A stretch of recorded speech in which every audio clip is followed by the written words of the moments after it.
Artis kontroversial, Nikita Mirzani, turut menyeret nama Gubernur DKI Jakarta, Anies Baswedan, ketika ia menyerang Najwa Shihab, yang mengkritik polisi. Nikita Mirzani menyebut Najwa Shihab tak menggebu-gebu kala membahas kasus yang diduga melibatkan Anies Baswedan. Nikita Mirzani menyebut Najwa Shihab hanya bisa lantang menyinggung soal polisi yang hidup mewah, namun tak berani membahas lebih dalam soal kasus Anies Baswedan.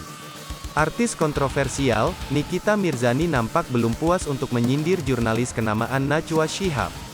Dimulai lantaran pernyataan Najwa Shihab soal institusi Polri, Nikita Mirzani kini mengkritik pedas habis-habisan Najwa Shihab. Kritikan Nikita Mirzani ini kini merambat ke soal perselingkuhan hingga menyeret nama Anies Baswedan.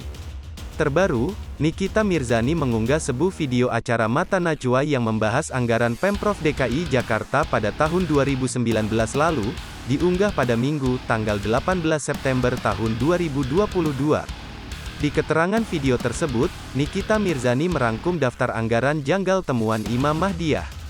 Dalam keterangan itu, artis berusia 36 tahun ini mengkritik Najwa Shihab yang kini tak membahas terkait kasus korupsi yang diduga dilakukan oleh Anies Baswedan.